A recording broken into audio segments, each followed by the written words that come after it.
semuanya, jumpa lagi sama saya Arif Setiawan Deka. Assalamualaikum warahmatullahi wabarakatuh. Malam hari ini saya akan membahas tentang buah apa saja yang bisa dikonsumsi oleh penderita asam lambung, GERD dan anxiety. Salah satunya adalah buah-buahan itu yang bisa dikonsumsi oleh penderita asam lambung itu bisa mengkonsumsi buah melon itu bisa, terus kalau buah semangka itu pun sebenarnya bisa, karena semangka itu kadar airnya sangat tinggi ya, tapi semangkanya yang manis, jangan yang asam, karena kalau asam nanti asam lambungnya bisa naik atau kambuh lagi. Tapi itu semangka itu cocok-cocokan, kalau yang tidak cocok ya jangan dikonsumsi, kalau yang cocok ya silahkan. Terus ada lagi buah pir, itu juga bagus, buah apel, terus buah alpukat itu bagus, karena alpukat itu seratnya kan tinggi, jadi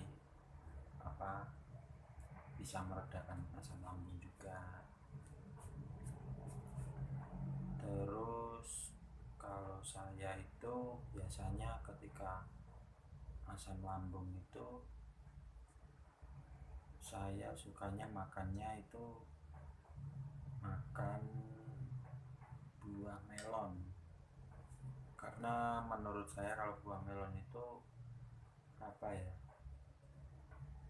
kalau saya mengkonsumsi melon itu nggak kambuh, tapi kalau semangka kadang suka begah gitu. Karena itu bergantung dari pikiran kita sih sebenarnya teman-teman. Kalau kita pertama kali makan itu pikiran kita bilang kok kambuh gitu, pasti nanti akhirnya kambuh. Kalau pikiran kita nggak kemana-mana ya insya Allah nggak kambuh. Sama kalau misalkan saya ketika perut terasa begah gitu, saya suka minum air gula teman-teman, air gula hangat ya, karena kalau udah begah gitu biasanya suka diikuti dengan lemas, terus di tangan gitu suka kayak panas atau apa, jadi membuat pikiran kita itu semakin bingung. Kalau bingung kan otomatis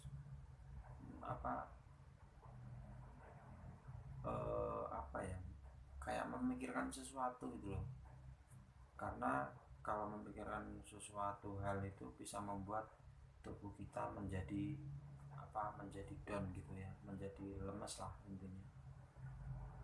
Karena kita itu kalau diperbandingkan kita itu lari maraton atau lari sejauh 1 kilo gitu ya, sama kita memikirkan sesuatu hal yang nggak penting gitu, malah cepet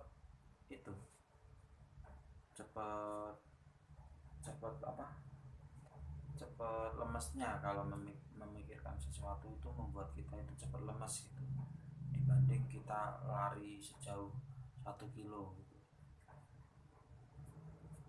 Maka dari itu saya minumnya itu minum air gula 2 sendok setiap 1 jam gitu. Karena kalau kita nggak minum air gula itu ya kan kita kan setiap hari itu bekerja, kalau saya itu bekerja teman-teman ya, melakukan kegiatan-kegiatan gitulah, jadi itu cepet lemesnya gitu. Kalau kita nggak minum air gula itu cepat lemas. Kalau kalau minum air gula ya insya Allah seimbang lah glukosanya, nggak cepat menurun gitu.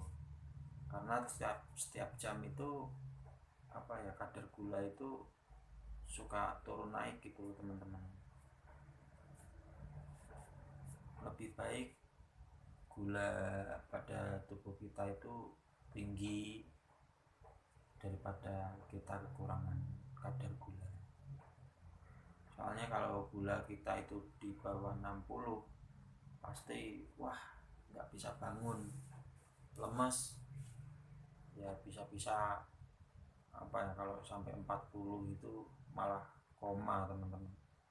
Tapi kalau kita bisa stabil 110 sampai 170 itu ya aman lah.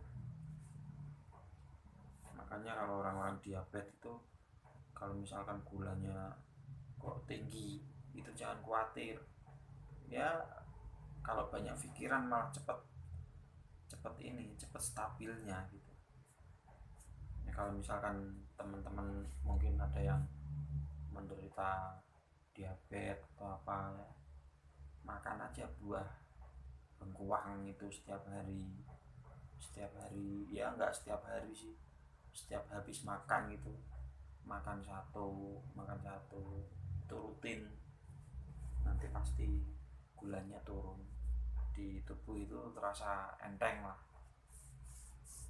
Tapi nggak begitu ini langsung turun drastis itu enggak ya. Minimal kalau misalkan udah 3 hari kita konsumsi itu apa ya, tubuh kita itu merasa ringan gitu teman-teman. Tapi apa, gula itu yang ada pada tubuh kita itu yang tadinya mengendap itu jadi keluar semua gitu. Tapi kita harus rutin minum obat penurun gula, terus diimbangin sama diimbangin sama buah bengkuang itu tadi teman-teman. Kalau saya sih kok bengkuang, sorry kentang ya teman-teman, kentang teman-teman, jangan bengkuang. Kalau bengkuang itu buat apa ya, lambung gitu. Kalau kentang buat diabetes.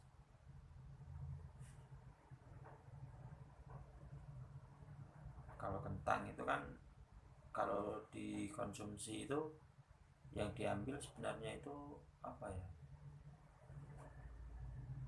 air air endapan airnya itu teman-teman. Kan itu kalau kentang endap itu ada ini kayak apa, serbuk tepungnya itu ya, serbuk tepungnya itu yang dimanfaatkan sebenarnya. Tapi kan kalau misalkan kita makan secara langsung ya nggak apa-apa sih, enak. Kalau misalkan kita nek atau apa ya, sambil apa, sambil makan gula itu tadi, dicocolin ke gula gitu ya biar manis.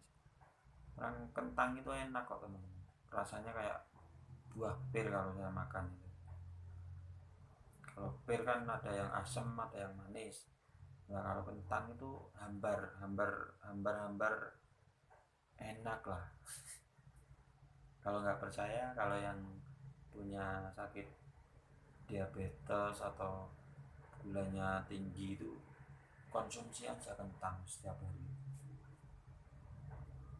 Nah kembali lagi ke persoalan kita atau bahasan kita itu tentang buah yang bisa dikonsumsi oleh penderita asam lambung.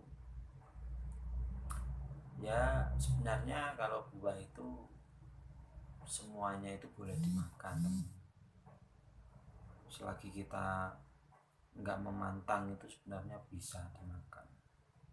Soalnya dari pola pikir kita sih, kalau pikiran kita itu memantang ya, nanti pada akhirnya kalau kita makan itu pasti membuat asam lambung kita itu kambuh gitu. Contohnya kita lagi makan nasi gitu, lauknya ayam gitu ya. Nah nanti pikiran kita itu berpikir, wah lauknya ayam, nanti kalau saya makan ayam itu kambuh enggak ya. Nah nanti pak, akhirnya kambuh beneran teman-teman, kambuh beneran kalau kita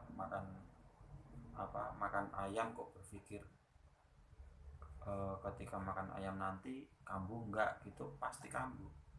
Tapi kalau kita berpikir, wah ayam ini enak sekali, terus nanti kalau saya makan pasti saya kenyang, itu malah kenyang, enak gitu, nggak ngabuh, nggak kambuh gitu loh teman-teman.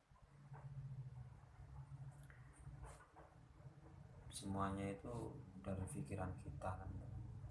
Kalau asam lambung itu kan pada intinya itu setiap manusia itu di dalam tubuh kita itu pasti membutuhkan asam, keasaman lambung itu pasti membutuhkan gitu, karena asam asam lambung itu kan untuk menghancurkan makanan yang kita konsumsi teman-teman. Cuman kalau kadar asamnya terlalu banyak, ya itulah sensasinya sampai kemana-mana teman-teman, sampai takut ini takut itu, mau pergi jauh juga takut, mau ngumpul sama teman-teman di tempat ramai juga takut, dengerin musik keras pun juga pusing, takut, pokoknya pak takut semua rasanya. Mau ke kamar mandi takut, serba takut teman-teman kalau asam lambung kita itu tinggi. Entah itu nanti jadi di dada itu berdebar-debar, sesak napas, atau hidung kita mampet, wah rasanya itu sampai kemana-mana, padahal cuma gara-gara asam lambung. Jadi buat teman-teman kalau istilahnya kok yang baru-baru menderita sakit asam lambung, jangan khawatir, jangan takut, jangan cemas. Tonton aja video tentang asam lambung, bagaimana sih rasanya, sensasinya, pasti di situ semuanya itu ada jawabannya. Terus nanti dikasih tahu juga tentang makanan-makanan yang boleh dimakan, buah yang boleh dikonsumsi, minuman apa yang baik untuk asam lambung, itu pasti semuanya ada jawabannya di situ. Makanya teman-teman jangan takut.